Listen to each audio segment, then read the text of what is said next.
So I recorded a pretty long video for you guys involving a lot of news involving Marvel, and my mic was turned off the entire time.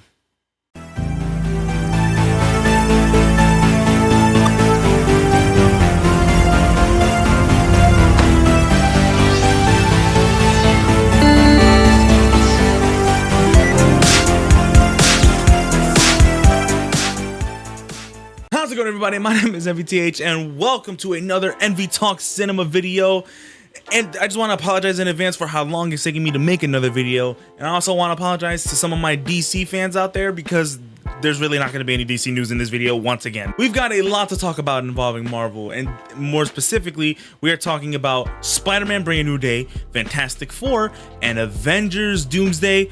Not much about Avengers Doomsday, but we have heard some interesting news. So let's get right into it. So after Avengers Doomsday and Avengers Secret Wars comes to an end, we know essentially, or at least we think we know, that the MCU is going to get a soft reboot.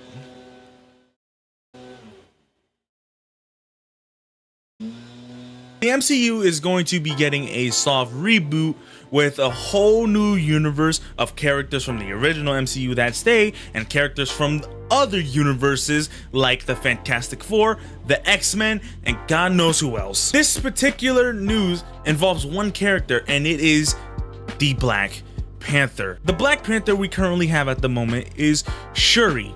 And a lot of people do believe that even though we're okay with the fact that Kevin Feige decided not to recast T'Challa out of respect for Chadwick Boseman, God rest his soul, we do need to recast T'Challa just simply because of his importance in Marvel. At first, I didn't want them to recast T'Challa, but then after giving it some thought and hearing the people's point of view, I gotta say, a recast in T'Challa seems pretty crucial. And it looks like Marvel's finally found a way to do that. At first, we thought they were going to recast T'Challa with his son, who was shown in the post-credit scene of Black Panther, Wakanda Forever. But no, that's not how this is going to happen. So in Avengers Doomsday, we know there's going to be countless incursions. The multiverse is going to begin to collapse. And in one of the multiverses is going to be one with a Black Panther, a T'Challa Black Panther, a new one. Who knows who they're going to cast for this one? And this technically confirms that one concept art that was leaked, like I think a year ago. And that concept art was involving a different multiverse with a different Wakanda. And we see T'Challa's Black Panther in that concept. Now, like I said, take this with a grain of salt, as you should do with all Marvel news or news in general. Obviously, we don't know if this is true. However, it does make sense because once the multiverse is brought back to whole and we get that soft reboot, this is essentially going to be our new Black Panther, our new T'Challa. Who knows what's going to happen to Shuri? She could die, or she can...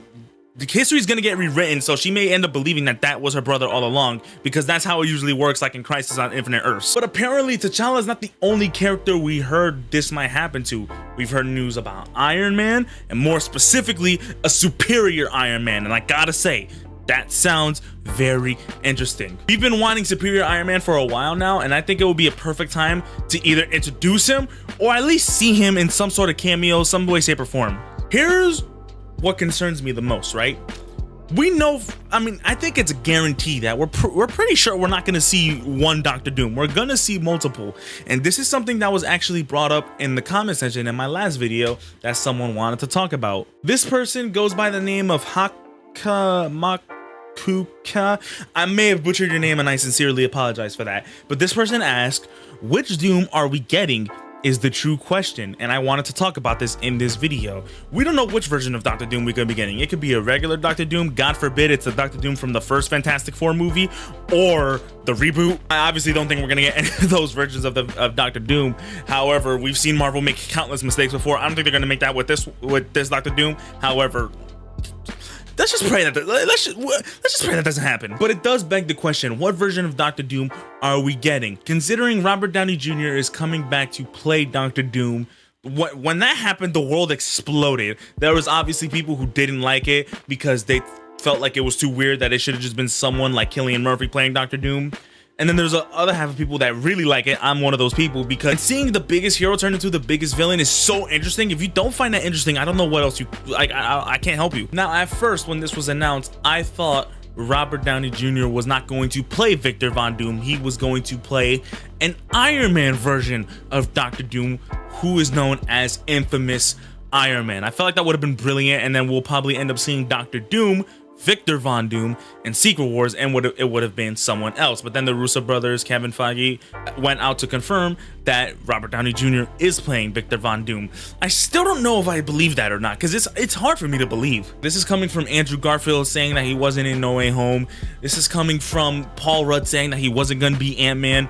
We know they lie. They lie a lot so they can keep people in the dark. I don't think we'll be getting Infamous Iron Man. A small part of me, like a huge part of me, generally thinks he's going to play Victor Von Doom, and a huge part of me really hopes it's God Emperor Doom. If it's God Emperor Doom, Avengers lost. This is the same Dr. Doom who rips out Thanos' spine like it was a piece of paper in a notebook. He is insanely powerful, and if that's the level of power we're gonna get for Dr. Doom, it might not be the case. I would be nervous if I was the Avengers. But moving on from our Avengers Doomsday, we are now going to talk about Spider-Man.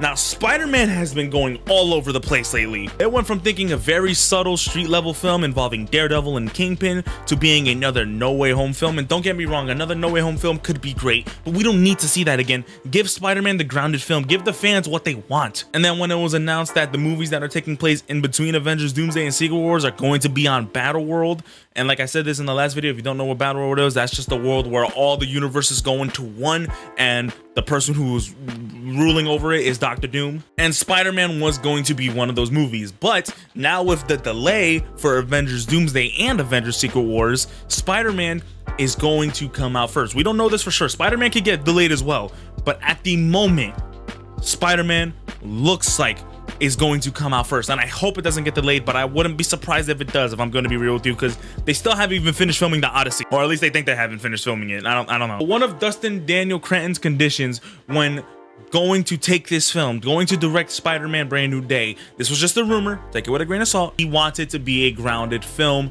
not a multiverse film. This doesn't sound like a grounded film anymore. From being a simple Spider-Man versus Mr. Negative film, it sounds like the movie is now being advertised as Spider-Man versus the Hulk. Huh? That sounded very, very weird to me. It already sounded weird to me when they said Mark Ruffalo was supposed to be returning as the Hulk in Spider-Man Brand New Day. And at first, I thought this has to be just a cameo. He can't have an important role. But then I started really thinking about it. Seeing Peter Parker talk with Bruce Banner, engaging his nerd side a lot more, is something I would really love to see, because in my opinion, I feel like we haven't seen enough of Peter Parker's nerd side in the MCU. Sure, we get these moments where he's geeking out about movies and geeking out about the multiverse, creating his own webs, but we still haven't really seen that big brain Peter Parker. He's really, really smart. He's a genius. I feel like we need to see more of that, and I feel like having a little moment between him and Bruce Banner would be awesome. But what gets me is, how is this movie going to be advertised as a Spider-Man versus Hulk movie when we got a Smart Hulk? Is it going to be a multiverse version of Savage Hulk, or is Savage Hulk going to come back? Now, this is when I started digging deep into fan theories, and this is something I found that might actually happen.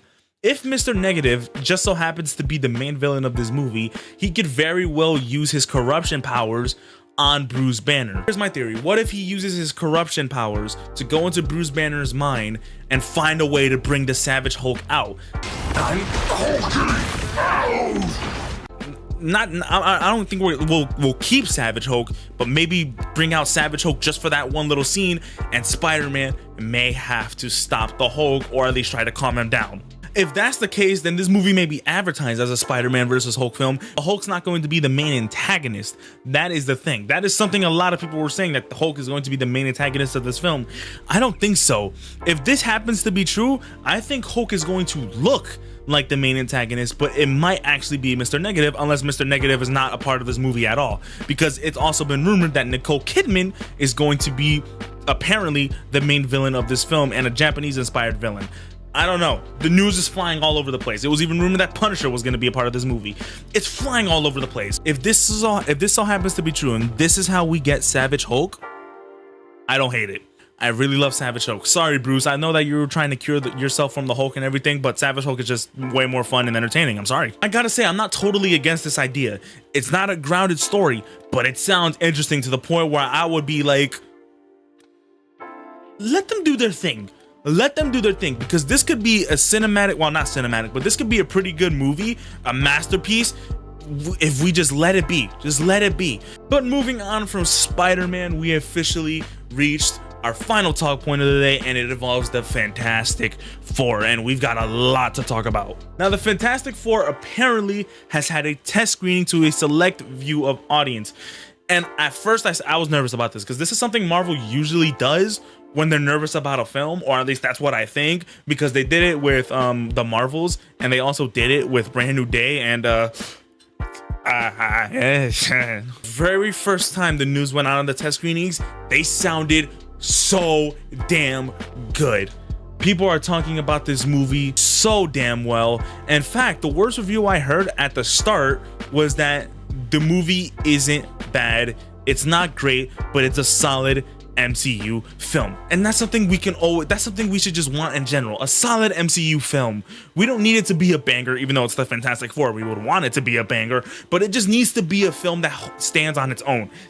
That's the least we can hope for. And the way they described the Galactus is spot on, exactly what I wanted. Galactus is described as not only to be straight from the books, comic accurate, but terrifying, and easily the best part about this film. That's exactly what I wanted to hear. That is exactly what Galactus should be. He should be terrifying. He should be unbeatable. I would be so mad if the Fantastic Four actually beats Galactus, and I'm pretty sure they're not, because we saw Thunderbolts. That ain't happening. However, more reviews started to come out, more bad reviews started to come out, and apparently Disney's CEO isn't happy with the film.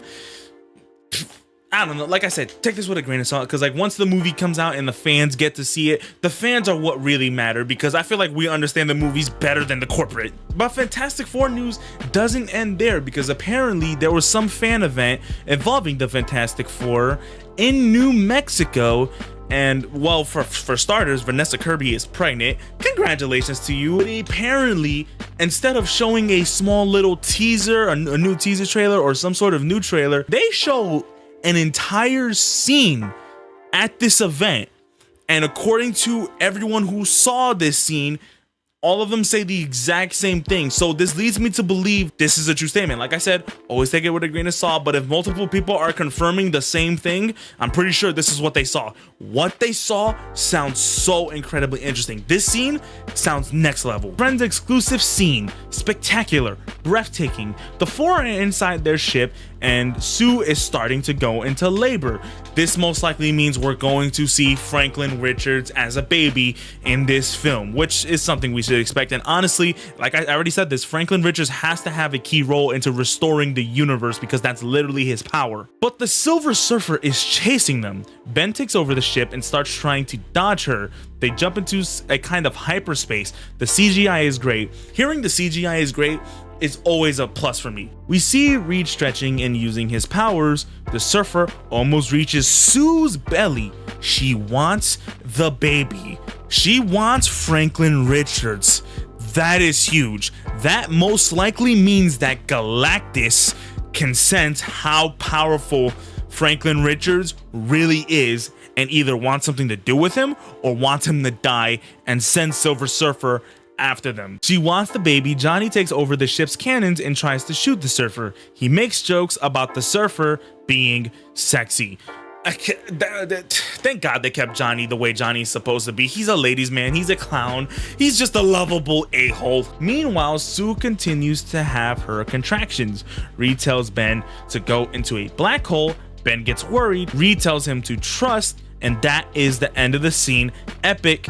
It was crazy. So this scene is huge. This scene really tells you a lot about something. I mean, they're planning something. My essential theory is that this black hole is going to bring them to the MCU or somewhere else beyond space and time. And if they're running from Silver Surfer and Sue's going into labor, maybe they know about what's in Sue's stomach.